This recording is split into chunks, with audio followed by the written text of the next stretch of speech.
still nerves? Are there still excitement, emotions, or is this just like a week of work for you? Nah, yeah, it's still always there. At the end of the day, I'm getting in a cage in front of thousands of people and fighting another man. So there's still, those type of nerves. I think I've been blessed throughout my career to not, like, I see some people, like, you see it on their face, you see it in their body language, they get really worked up. I find it all kind of fun, like, that's why I got into this. I like fighting. I love fighting. So, yeah, but it definitely, I can't tell you, like, oh, yeah, I've been doing this so long, it's just whatever, I'm not, like, numb to it.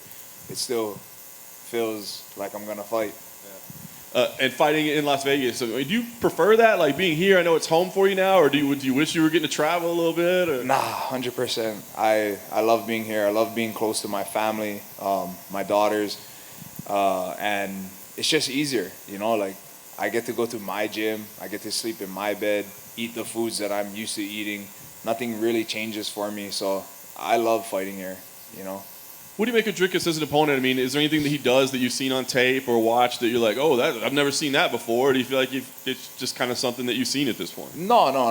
He tough guy, and I think he actually is different than a lot of the other guys out there. His style is a little different. He reminds me kind of like an Elias Theodoro, very unorthodox in the way they do things. So yeah, I think very tough, very game, and I think that's what he brings to the table. He is a little different than everybody else. Last thing for me, I mean, a win here. Do you have expectations of what comes next? Like, do you feel like, hey, now you guys owe me a ranked opponent. Now you guys owe me to fight up, or does that concern you? Nah, not at all. I'm gonna go out there, beat this guy, and then we'll go back to the drawing board and see. I'll talk with Ali and my team, and we'll see what's next. Brad, over here. You fought Israel Adesanya on International Fight Week a few years ago. I know you had some injuries going into that fight, but you fought, I mean, John just mentioned it there, you've been in the UFC for a long time, you have a lot of experience. How much will that pay dividends in this fight, just because you've seen so many different fighters, whereas, Dricus maybe not fighting the caliber of opponents that you fought? Oh yeah, definitely. It's one thing to, I always say this, it's one thing to get to the UFC, it's a complete different animal to stay there. It's hard work, and it's something, a goal of all these fighters to get there, but then to stay here, to stay competitive, to stay winning fights. You see guys, you think they're going to be the next best thing, on these hype trains, and some of them, it works out for them, and they go on and do great things, and others wash out really quickly.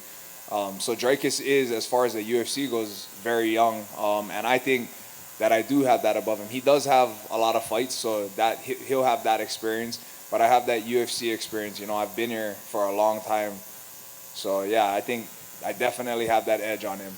You look great in your last couple of fights. Is that just being healthy? Is that just not dealing with injuries and sort of having that time off previously? Is that sort of a big culprit for the success lately? I think it's just the training we do. You got to keep.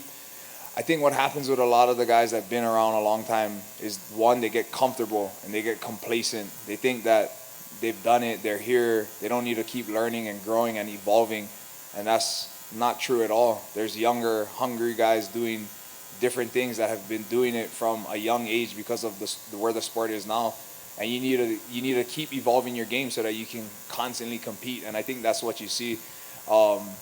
As far as injuries, I was telling John in an interview we did recently, before I fought Omari, I actually fractured my elbow. I tore a ligament in it, banged it up pretty bad. Luckily, I was able to get through the fight. But we as fighters, I don't think anybody ever necessarily goes into any fight 100% injury free. There's always something. And just last one for me. I know Edmund Shabazian's been doing some training in Vegas. Have you got to work with him at all? Just because, obviously you two fought each other. No, so we ran into each other, and he actually, he's such a cool guy. Yeah. When he first got to town, he came up to me, approached me, and he's like, hey, man, basically, I plan to come and train at Couture's, and I hope that's, all right with you. And I'm like, yeah, no hard feelings. We fought, and I don't know. But I haven't seen him. He's been in and out, hasn't really trained with us too much. I know him and Sean been sparring a little bit over here at the PI, doing their thing. But, no, yeah, we haven't gotten to train together yet. Brad, back here to your left. As James was saying, you've looked really good in your last 2 fights. 2 very tough opponents that may not sort of get the shine that maybe they rightfully deserve. 2 wins that'll age very well over the next couple of years. But where you're at right now, 34 years of age, we've seen what Glover Teixeira has done, made that great run. We saw Michael Bisping did at 185. Do you look to those guys as motivating factors, knowing that it doesn't matter how many fights you have or if you've lost a couple, that the age doesn't matter, we could still make a run and even get to a title fight. It's never too late. Oh, definitely. You know, those guys are huge inspirations. Look at what they've done. I remember when I was in the Ultimate Fighter, hearing about Glover and how he was going to be, and at that time, you know, Chuck was one of the best 205ers, former champion and this and that, fighting right up there. And even he said, you know, like, oh, Glover's going to be the next champion. And for visa reasons or whatever, you know, it held him out. I think had that not happened and he was able to come back to the States or whatever it may be and fight, I think he would have been like a long reigning champion a long time ago. But again, everybody's path is different, and you see the path that he took.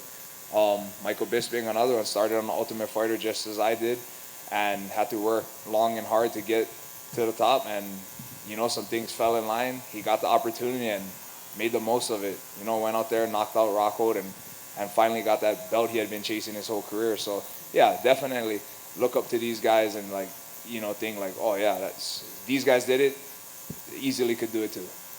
And then last thing, you've obviously fought Israel Adesanya, getting ready to defend his title against Jared Cannonier. If you were working with Jared, if you were the last person to give him advice before he walks out to fight Israel, what would you tell him? I would tell. So what surprised me about Israel is actually how long and rangy he was. Like, it's one thing to go train with long and tall guys, but Israel is really a master of his length and his range. So he was always, harder to hit, harder to get to, and he was hitting me from like where I felt like I would kind of be safe. He would land some things, and I was like, oh, okay, this is different. So if I had to tell Jared something, I'll tell him that.